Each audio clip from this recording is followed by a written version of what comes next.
Iran पर हमले का आज 34वां दिन है। ईरान भले ही झुकने को तैयार न हो, लेकिन अमेरिका की तरफ से उसके खतरे को कुचलने का लगातार दावा किया जा रहा है। व्हाइट हाउस की तरफ से कहा गया है कि महज 1 महीने में राष्ट्रपति ट्रंप और अमेरिकी सेना ने ईरान को करारा झटका दिया, उसकी नौसेना को डुबो दिया, उसकी वायुसेना को नष्ट कर दिया और शीर्ष आतंकवादी नेताओं को मार गिराया। इन कार्रवाई के कारण अब अमेरिका और दुनिया के लिए ईरान के भयावह खतरे को समाप्त करने के कगार पर है।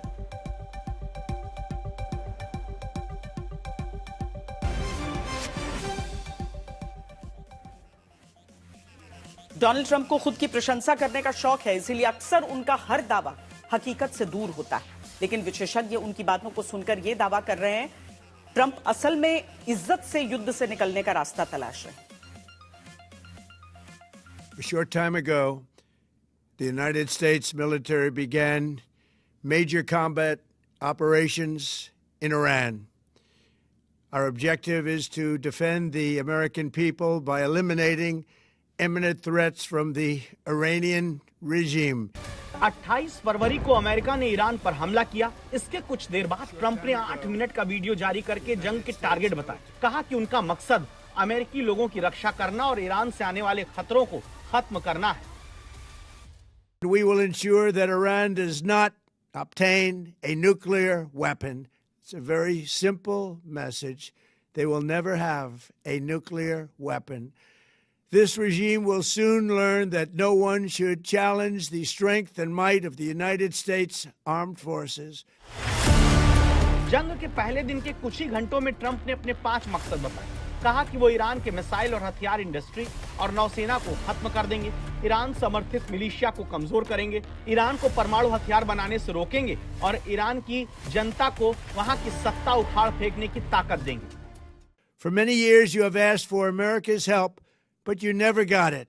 No president was willing to do what I am willing to do tonight. Now you have a president who is giving you what you want. So let's see how you respond. लेकिन महीने भर से ज्यादा बीत जाने के बावजूद Iran में सत्ता परिवर्तन नहीं हुआ। ईरान में मौजूद नेता अमेरिका की खिल्ली उड़ाने से नहीं चूके।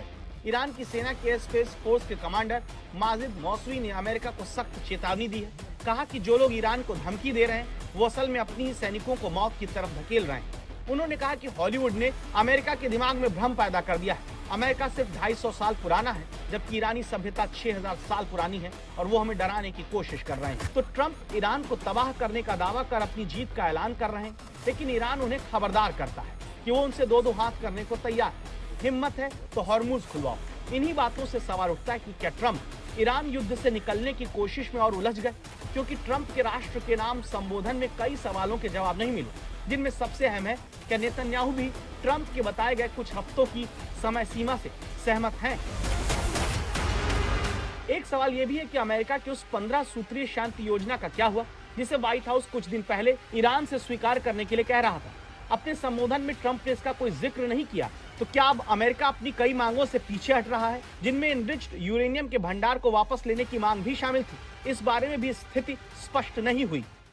Tonight, every American can look forward to a day when we are finally free from the wickedness of Iranian aggression and the specter of nuclear blackmail.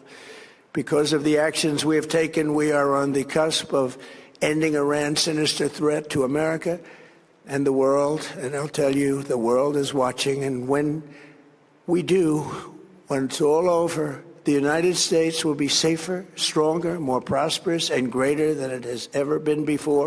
एक और बड़ा अनसुलझा सवाल मैदान में सैनिकों की मौजूदगी को लेकर है। खाड़ी क्षेत्र में लगातार पहुंच रहे हजारों मरीन और पैराट्रूपर्स आखिर वहां क्या करने वाले हैं? क्या ट्रंप की तरफ से लंबी जंग की तैयारी है? इसको भी लेकर कुछ साफ नहीं कहा गया। जब यूनाइटेड स्टेट्स ने ये लड़ाई शुरू कर दी थी 28 फरवरी को, उन्हें कभी ये पता नहीं था कि इतनी लंबी वो जंग लड़ने वाले हैं, 1 महीना 2 महीना। इसीलिए आज जो प्रेसिडेंट ट्रंप ने कहा कि देखिए दूसरे जंगों के बराबर हम अभी भी सिर्फ 32 दिन तक हमने लड़ाई की है, तो इसका एक साफ इंडिकेशन ये है कि ये जंग और लंबी खींच सकती है। ट्रंप हर दिन अपने बयान बदलते आए हैं, जिससे असमंजस और बढ़ गया। ऐसा लग रहा है कि अमेरिकी राष्ट्रपति इस युद्ध से निकलने का रास्ता तलाश रहे हैं और फिलहाल वो अब भी उसी रास्ते की खोज में भटक रहे हैं। लेकिन जो हकीकत है वो बिल्कुल साफ है। जैसे अमेरिका ईरान में हजारों ठिकानों पर हमला करके भी अब तक वो उसकी मिसाइल और हथियार के गोडाउन, उसके हथियार बनाने की ताकत और पूरे मिसाइल सिटी को खत्म नहीं कर पाया, जिससे खाड़ी में अमेरिकी सहयोगियों पर से लेकर इजराइल तक पर ईरान के हमले का खतरा बना हुआ है। ईरान की मिसाइल ताकत को कमजोर करने के लिए अमेरिका ने इजराइल की मदद से उसके बैलिस्टिक मिसाइल लॉन्च करने वाले ठिकाने, मिसाइल बनाने वाली फैक्ट्रियां, कमांड कंट्रोल सेंटर पर हमला किया। इससे ईरान की क्षमता तो कमजोर हुई है, लेकिन उसके पास अभी काफी मिसाइल बचे होने का दावा है, इसीलिए वो हमला कर पा रहा है। ईरान ने अपनी मिसाइलें अलग अलग जगहों पर छिपा कर रखी हैं, वहां तक अमेरिका अभी तक पहुंच नहीं पाया और ईरान की तरफ से लगातार हमले के दावे हो रहे हैं। इसी तरह अमेरिका ईरान की नौसेना को खत्म करने का दावा तो करता है, लेकिन अब तक हॉर्मुज नहीं खुलवा पा रहा।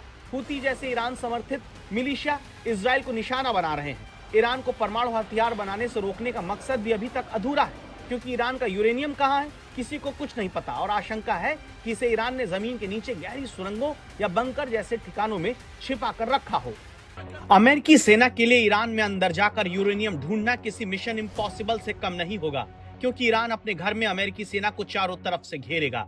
अमेरिका के लिए चिंता की बात यह कि ईरान के लोग अमेरिकी कार्रवाई से नाराज दिखते हैं। वहां पर ईरान की मौजूदा सरकार के प्रति समर्थन बढ़ा दिखता है। अमेरिकी हमले में मारे जाने वाले सैन्य कमांडरों के जनाजे में खूब भीड़ उमड़ रही है, जबकि अमेरिका का मकसद जनता के जरिए वहां सत्ता परिवर्तन करवाना था।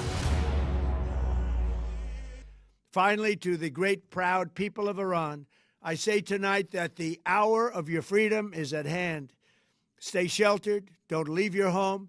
It's very dangerous outside. Bombs will be dropping everywhere. When we are finished, take over your government. तो ट्रंप ने जंग के पहले कुछ घंटे में अमेरिका के लिए जो भी लक्ष्य रखे वो पूरे नहीं हो सके हैं। ट्रंप की तरफ से भड़काने के बावजूद ईरान में सरकार विरोधी आंदोलन होता नहीं दिखा है। आयतुल्ला अली खामनेई के मारे जाने के बावजूद ईरान की सरकार में पहले जैसी स्थिति बनी हुई है। ईरान की सरकार अब भी धार्मिक और कड़े नियंत्रण वाली ही है। अमेरिका के खिलाफ उसका रुख पहले जैसा ही है।